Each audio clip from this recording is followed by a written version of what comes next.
Ya, selamat berjumpa lagi di channel saya, Ikoma Arina. Kali ini kita akan membahas tentang kebiasaan makan, khususnya makan buah. Ya.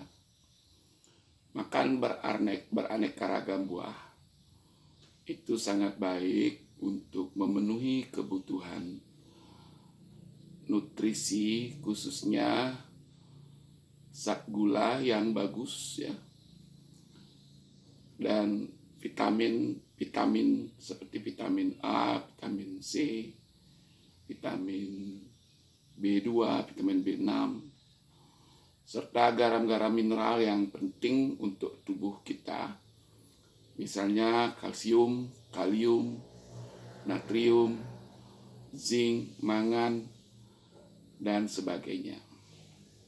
Teman-teman sekalian, ada pendapat para ahli bahwa untuk kesehatan yang prima, untuk terjadinya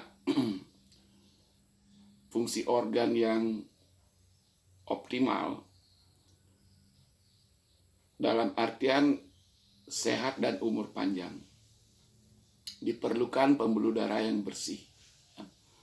Pembuluh darah yang bersih itu sangat tergantung sekali dengan berbagai macam permasalahan, ya. Yang pertama,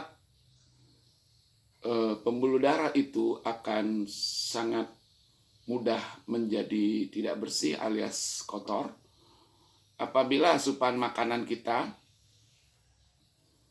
banyak menimbulkan sisa metabolisme atau sampah metabolisme yang tidak dapat dikeluarkan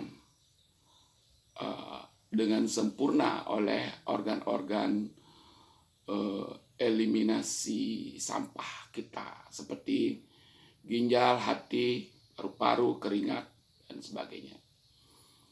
Nah, beberapa makanan yang banyak mengandung sampah itu adalah makanan-makanan yang dicampur atau ditambahi dengan zat-zat kimia tertentu, ya.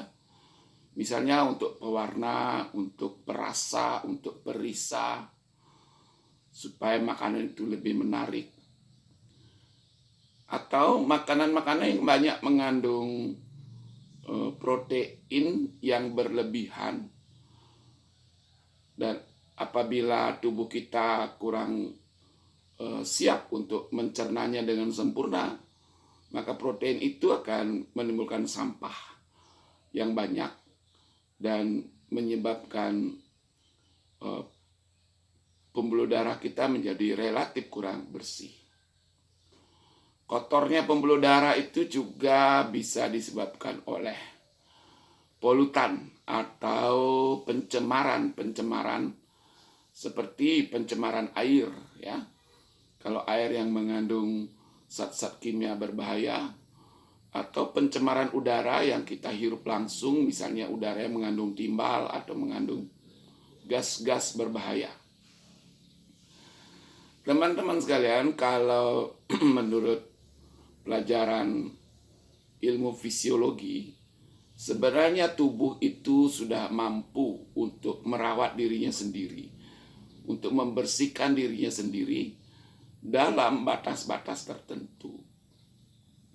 Artinya ada batas atau nilai ambang tertentu yang bisa dibersihkan oleh tubuh kita sendiri, ya. Akan tetapi mungkin karena lifestyle, karena pola hidup kita yang cenderung untuk memasukkan banyak sampah dalam tubuh kita, maka tubuh kita akan mengalami penumpukan sampah, khususnya pada pembuluh darah, ya. Bukan hanya pada pembuluh darah, bahkan pada saluran pencernaan, saluran perkencingan, sampai kepada sel-sel saraf itu akan bisa menumpuk zat-zat beracun atau sampah yang mengganggu sistem metabolisme tubuh kita. Salah satu gangguan yang disebabkan oleh pembuluh darah yang kurang bersih, misalnya adalah penyimpitan pembuluh darah pada jantung. Itu menimbulkan penyakit jantung koroner. Penyempitan pembuluh darah pada otak itu menimbulkan penyakit stroke. Penyempitan pembuluh darah pada ginjal itu menimbulkan sakit gagal ginjal. Penyempitan lainnya ya, yang mungkin secara halus, secara diam-diam merusak sel-sel saraf yang sangat halus. Contohnya penyempitan pembuluh darah pada mata menyebabkan mata kita lebih cepat melemah fungsi penglihatannya, sehingga banyak dari orang-orang yang mengalami kerabunan atau penglihatan yang kurang jelas.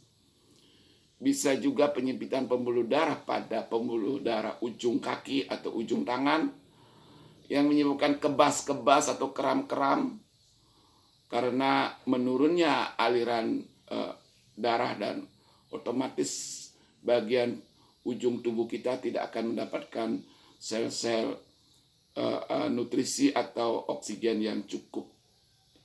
Itu menimbulkan kebas atau kram. Atau bahkan ketika ada seseorang yang menderita diabetes karena banyaknya gula darah yang mengendap di dalam darah, sehingga penyempitan pembuluh darah terjadi di mana-mana.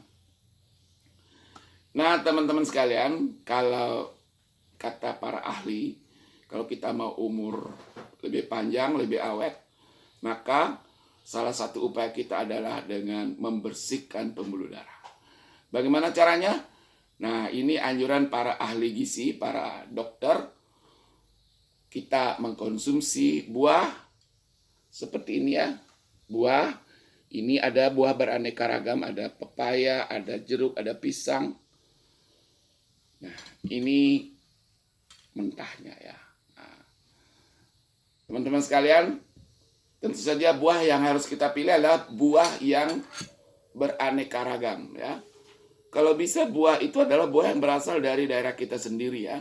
Misalnya kalau kita di Indonesia atau katakanlah saya di Sulawesi ini, buah pepaya, buah jeruk, buah pisang, buah nangka, buah durian, buah mangga, itu semua ada. Karena buah diciptakan di daerah kita itu adalah untuk memenuhi kebutuhan gizi yang sesuai dengan iklim di daerah kita ya. Oke, teman-teman sekalian, saya sekarang lagi meracik buah untuk sarapan pagi saya. Ini ada pisang raja. Ini ada pisang kayu. Nah, kalau orang Bali bilang ini pisang kayu yang kecil. Ini ada jeruk. Ini ada pepaya. Dan saya perasi dengan air limau. Air limau yang biasa pakai sambal ya. Kemudian saya isi sedikit dengan garam. Ini garam dapur yang banyak mengandung natrium. Natrium itu sangat penting sekali untuk mekanisme kontraksi otot yang bagus ya. Tetapi kalau kelebihan itu tidak baik, karena akan menimbulkan penyempitan pada ventrikel di otak yang bisa menimbulkan tekanan darah tinggi. Baiklah teman-teman, saya akan beri contoh kepada Anda. Pagi-pagi sebelum makan yang lain-lain, sebaiknya makan buah ya. Oke, kita nikmati dulu buah pepaya.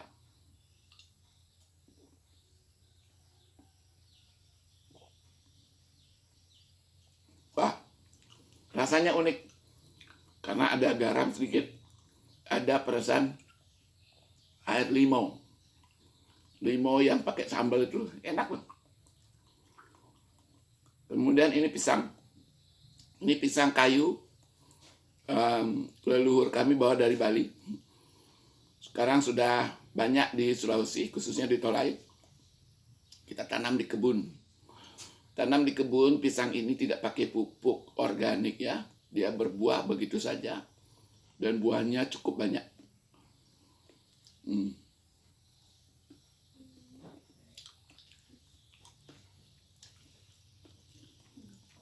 Nah, ini ada jeruk. Ini jeruk keprok yang masih agak muda, rasanya masih asam, tapi sudah manis ya. Ini juga organik ya.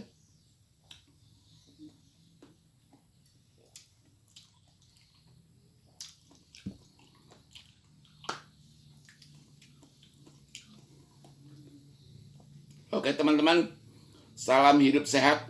Hidup sehat itu murah dan mudah.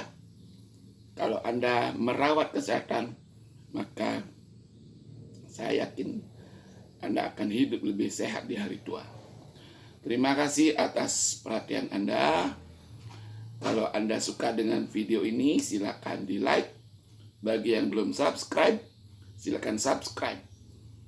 Saya akan datang mengunjungi Anda dalam episode kesehatan yang sangat bermanfaat. Terima kasih, sampai jumpa lagi.